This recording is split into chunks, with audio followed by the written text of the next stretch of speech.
Luke chapter 10, verse 38 to the end. Jesus visits Martha and Mary. As Jesus and his disciples went on their way, they came to a village where a woman named Martha welcomed him in her home. She had a sister named Mary, who sat down at the feet of the Lord and listened to his teaching.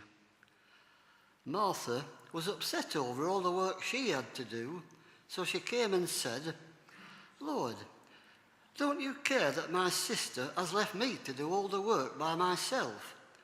Tell her to come and help me." The Lord answered, "Martha, Martha, you are worried and troubled over so many things, but just one is needed. Mary has chosen the right thing, and it will not be taken away from her." This is the word of the Lord.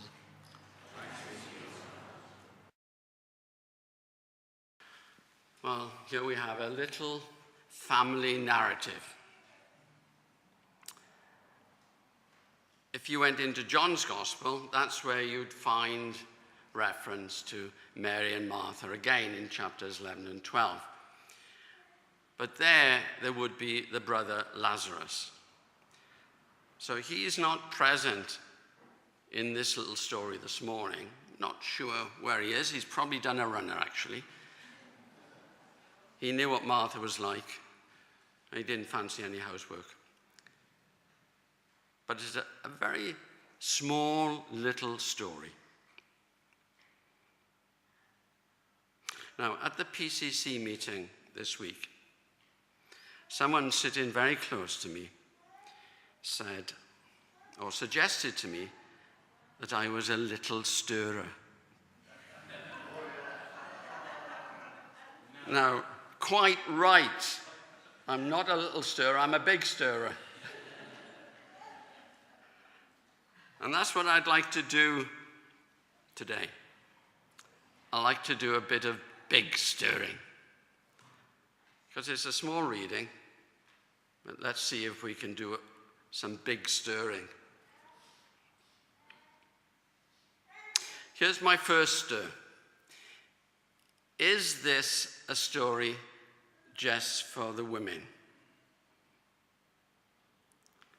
A dead response. So I don't know whether that means yes or no. Because if it's yes, I'm going. Because there's no way I'm going to deal with the women of this church and the psyche that they have.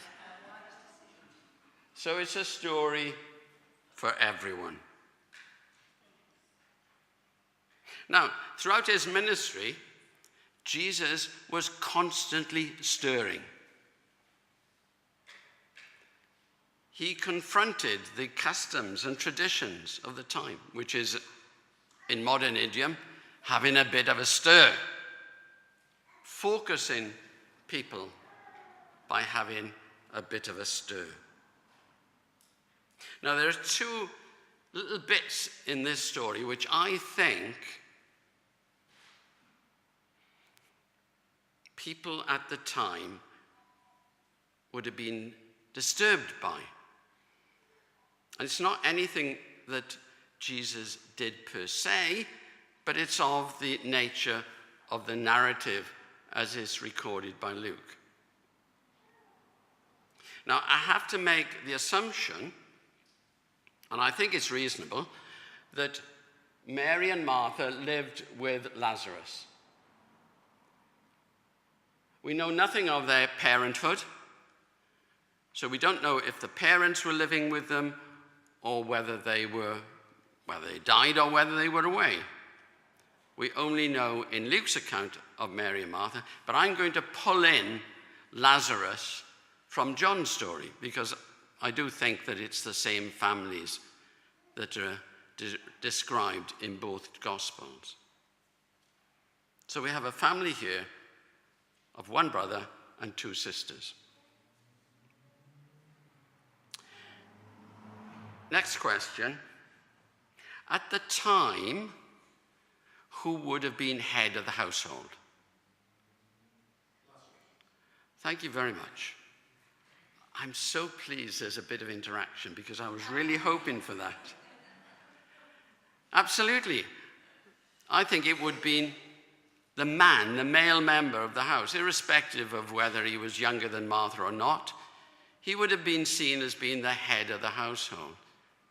And you see that now when, in the pictures of refugees that we see on the television, you hear of a young boy saying, well, I am the head of the house now. I need to care for my mother and my brothers and sisters. So that was the nature of the culture at the time. Next question. Who invited, who welcomed Jesus into the household? Martha. Martha. So there's the first challenge, if you like, to culture and custom. There's the first stir. We have a woman welcoming the guests into the house.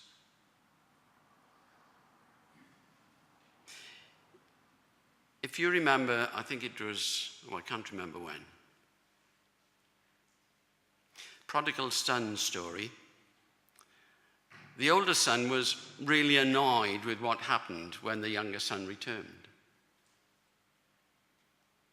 And the father was upset by the older son's behavior because that older son was not part of the welcoming of people into the house. He stood apart. And the welcoming of people into the home was a really important part of custom. So that's the first challenge to custom and tradition. A woman entering people, welcoming people into the home. Next thing, when a rabbi sat down to teach and expound the scriptures, it was men who sat at his feet. Women did not sit at the feet of the rabbi. Who sat at the feet of the rabbi here? Mary, yes. So here's another challenge to custom and tradition. Another little stir. And some have argued that Martha's annoyance with Mary was not so much that Martha had been left to do everything, but rather that Mary had assumed the place of a man and was sitting at the feet of the master. Another challenge to convention and tradition. Now, how do you think about women in society, in the home, in the church?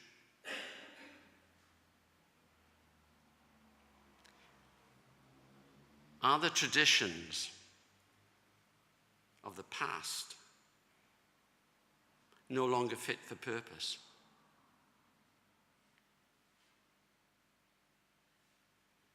Is equality between the sexes something we say, but we don't exercise? Is custom and convention the things that dominate and allow for one sex, the female sex usually, not to achieve, not to play the part, not to be as important as they might be? Well, you could say the Conservative parties have done something about it. We're now going to have a female Prime Minister, the second. But it's an interesting thing, isn't it? How we live with the norms of past times and find it difficult to change and accept something that is fit for purpose today. And we all pray that Sam will be fit for purpose when she comes to lead us in this church. Let's now turn to these two characters in the story. First of all, Martha. Any views on Martha?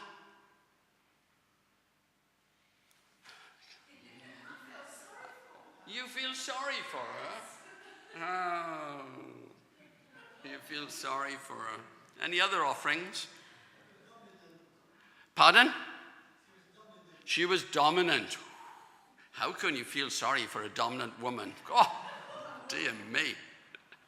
What were you saying to me? You were watching hockey yesterday and you were getting hugged by loads of women? Dear me. Not then. Not men, you mean? Yeah, we can feel a bit sorry for her. Anything else?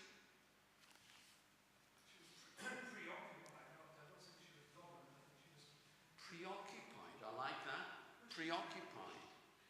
A busy bee? Was she challenged? Well, we'll find out now in a minute or two if she was challenged. My impression is that she had the gift of hospitality. She was probably a very good cook. But she was a bit of a frantic sort of person. She was dashing here and dashing there, making sure that everything was right for everyone she'd invited in. Of course, she'd forgotten that the Lord was able to feed 4,000 and 5,000 people without any effort at all. She was dashing around. And of course, she was a bit of a moaner. She was a bit of a moaner. Moaning is such a nice thing, isn't it? You know, we all love a bit of a moan, particularly if it comes with a stir. Yeah, she was quite a complex character. Quite a complex character. And she felt she was doing her best. But he got on top of her. And so she went to Jesus and she had a really good moan. If we jump into John's Gospel, we get some other elements of her character. See, when the Lord was approaching and news came that Lazarus had died, Martha runs out to him and she says, you know, if you had been here, Lord, my brother would be alive. Mary went out later and said exactly the same thing. If you had been here, Lord, my brother would live. When Jesus interacts with Martha into a discussion of resurrection life. And if you read the account in John 11, it's as though she understands what he's talking about because she agrees with him and she says yes. That then when she comes to the tomb where her brother lay and they remove the stone, she says it will be stinking. It will be stinking. She hadn't appreciated that the Lord was going to bring life to Lazarus, even though she seemed to understand what he was saying. So she had been talking to Jesus rather than with him. She seemed to hear what he said and agreed, but she didn't fully understand. Whereas Mary basically said nothing because she was weeping. And it was her weeping that prompted Jesus to go to the tomb. So we have a facet of Martha's character which is not present in today's reading, but seems to indicate that she certainly was very forceful, had quite strong views, and was actually not prepared to think out and understand fully when Jesus was speaking to her.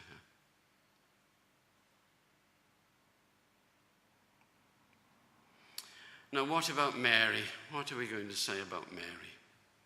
Any offers on Mary? Do you know, all age worships, I think, all age worship is better than morning worship. Because at least the kids are prepared to speak to me. Thank you.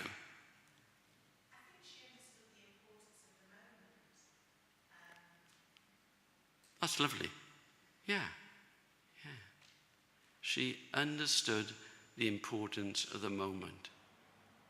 She had some feel for who Jesus really was. And she wanted to be close to him. She wanted to know more about his teaching. She was seeking. She was humble. And in John's Gospel, when Jesus visited them in that description, she poured perfume over his feet and wiped it away with her hair. And Judas said, "What a waste." Yeah. She had a deep spiritual feeling for what was available when Jesus was near. Is that what we feel?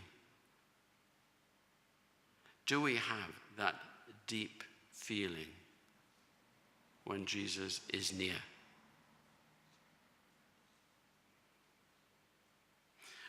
And what does Jesus say? Interestingly, he doesn't say anything to Mary. He's been speaking to those gathered around them. But his response is a response to Martha. The Lord answered, "Martha, Martha, you are worried and troubled over so many things, but just one thing is needed. Mary has chosen the right thing, and it will not be taken away from her." What was that right thing? I think it was to seek after the kingdom, to seek after righteousness. It's very interesting, isn't it? This reading is placed before the parable of the Good Samaritan, which ends with, "The teacher of the law answered, the one who was kind to him." Jesus replied, "You go then and do the same." It was all about action. And I guess you could say Martha was an action person. And then it's followed by Jesus teaching on prayer. And I guess you could say that that's Mary's province. Now, we don't know whether Luke did that deliberately or not, or whether I'm reading too much into it. But it's an interesting apposition of teaching and story. So, the final stir. Are you a Mary, or are you a Martha? A male Mary, a male Martha. How do you see yourselves? There's no right answer. You needn't tell me, it's all right. I tell you, yesterday I was a Martha. I've got bruises and scars on my hands from using a Hoover. And I was coughing from hours from the dust I was throwing up. Because we had visitors coming. And we were scurrying around like anything. Anne was busy cooking, and I was busy cleaning. And that's the truth. We were real Marthas. You see, I think we are both Mary and Martha. We are an amalgam, a mixture of them. And at any one time, we can be more Martha than Mary, and more Mary than Martha. But just let me read you from Ephesians, just a few verses.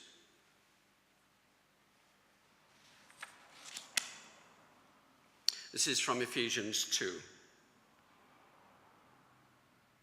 God has made us what we are. And in our union with Christ Jesus, he has created us for a life of good deeds, which he has already prepared for us to do. So there we have action, deeds. The Lord has prepared for us to do. That's the Martha bit. But the verse previous to that gives us an insight into the Mary bit. For it is by God's grace that you have been saved through faith. It is not the result of your own effort, deeds, but God's gift, so that no one can boast about it. Yes, I think we need to be both Mary and Martha, but Mary must always have the premier place in our lives. We need to seek after righteousness. And then all those other things will be given unto us.